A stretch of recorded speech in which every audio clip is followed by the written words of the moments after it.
Over the weekend, a tape was presented. Somebody said they had it, and I said, well, I'll believe it when I hear it.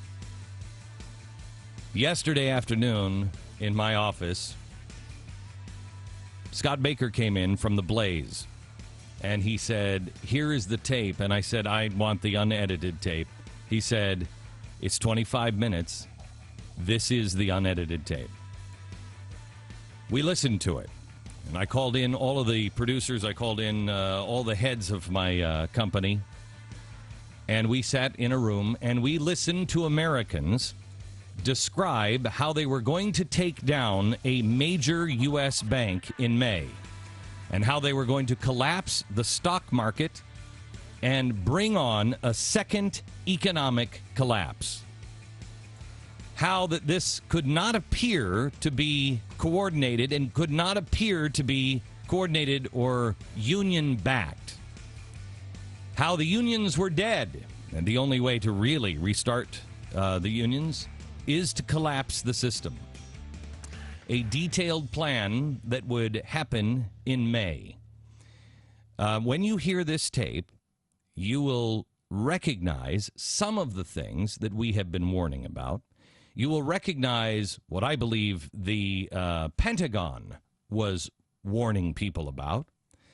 You will also see in here what is already, if you check The Blaze today, not only will this story be posted in just a few minutes, but you will also see a story that was running yesterday of SEIU taking over a banking headquarters and refusing to leave and threatening to shut the bank down.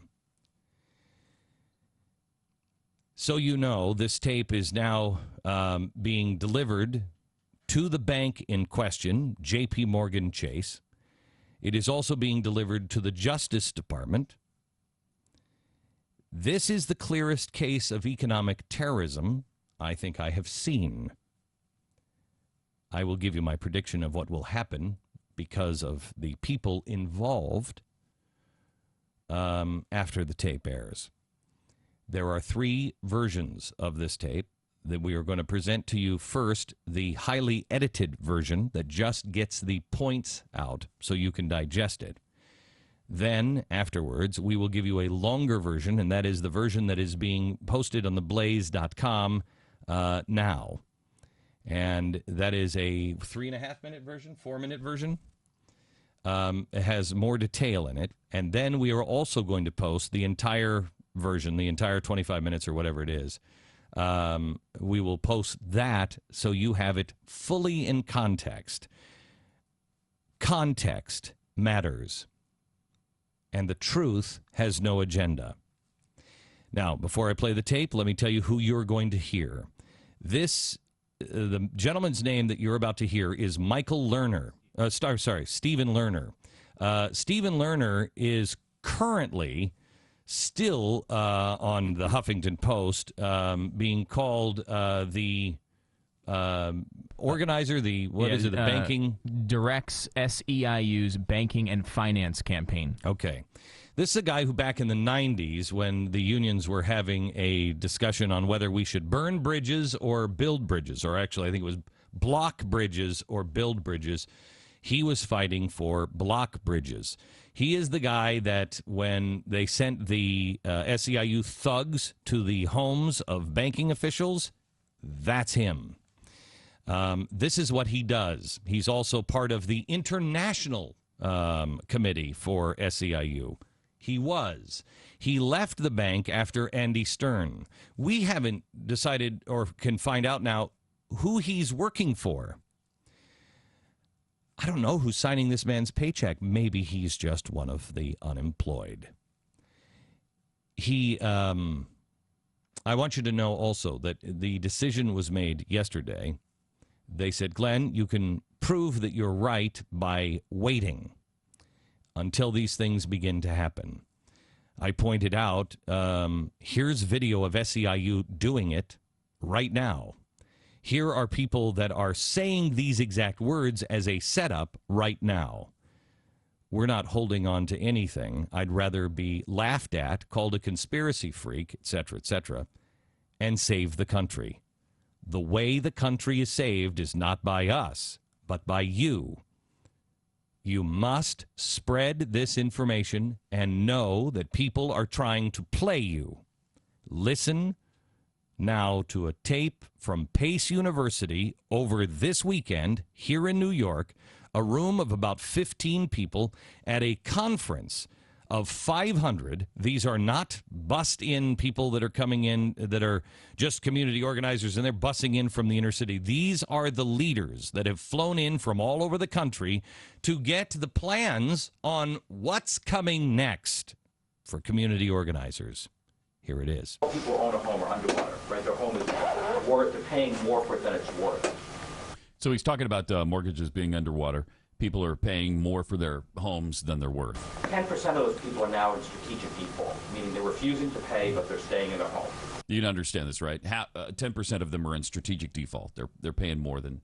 Okay, can you continue to just translate as we go? That's totally spontaneous, right? They figured out it takes a year to kick me out of my home because more foreclosures backed up. I'm going to stay, I won't. So he's talking about how it's a strategic default because they're staying in their homes, despite the fact that maybe they can even pay for the mortgage or just not because they know they won't be kicked out for a year.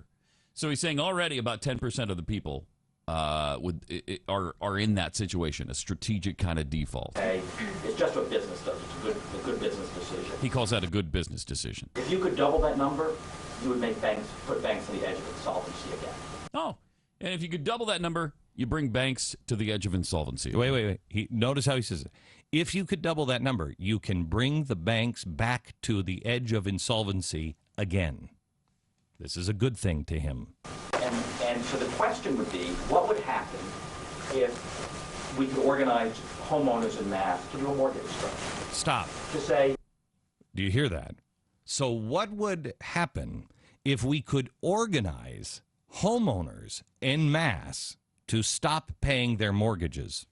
If we get 500,000 people to agree, we'll agree we won't pay our mortgages. It would literally cause a new financial crisis. Stop.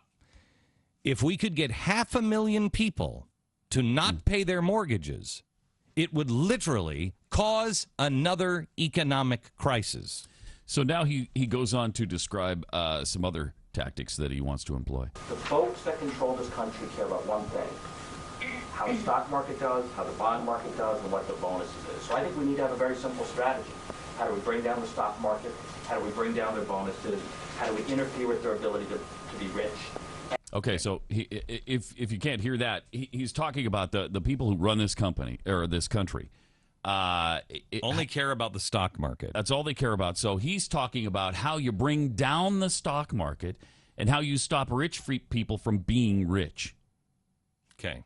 And if we don't do, and that means you have to politically isolate them, economically isolate them, and disrupt them. So, stop. Politically isolate them. Economically isolate them. And what was the third one? Get the follow on the transcript, please. But to and to disrupt them. Mm-hmm. Got it? Politically isolate. Economically isolate. And disrupt them. All right? Go ahead. It's not all theory. I'll do a pitch. So, a bunch of us around the country think about who would be a really good company to hate. We decided that would be J.P. Morgan. Stop. So we got together and we decided who would be a really good company to hate. It's not who should we hate because they're so evil. This is how it works. This is just like, this reminds me of the Coke Industries kind of thing. Who should we get together and make the evil rich person? And right. They decided Coke Industries. Right. They've done the very same thing, and they're admitting it right now. And they're admitting J.P. Morgan Chase. They got together and they decided who would be a really good one to hate. We decided on J.P. Morgan Chase. Based here in New York. And so we're going to roll out over the next couple of months what will hopefully be an exciting campaign about J.P. Morgan Chase that is really about challenge the power of Wall Street. Stop. So we are going to roll out over the next couple of months what we hope will be the defining... Exciting, I believe it was. Was it defining or exciting? I thought it was exciting. An exciting new campaign. It was exciting, yeah. That will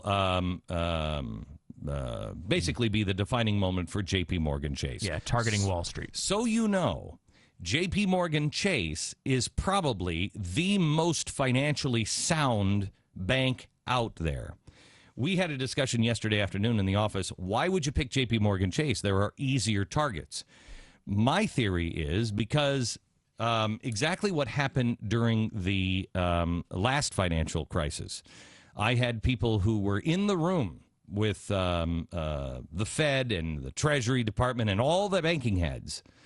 And I believe it was not Bear Stearns. It was, what was the other one? It's now Barclays. What was it, Stu? Lehman Brothers. I had people that were in the room said Lehman Brothers is not sick. And they were making the case that Lehman Brothers is the healthiest of us. The reason why, when people called me and said, Glenn, if Lehman goes, everybody's in jeopardy. Because if Lehman is in trouble, we know we're not as stable as Lehman Brothers.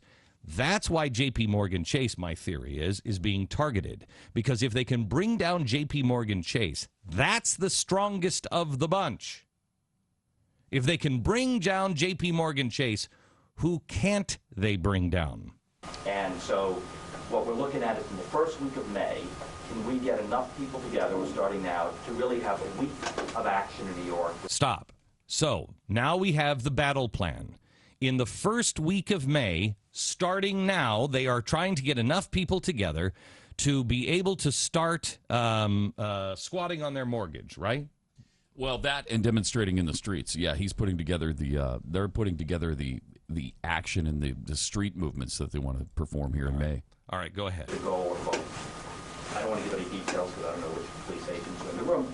He doesn't want to go into details because he doesn't know if there's police agents in the room. But the goal would be that we would roll out of New York the first week in May.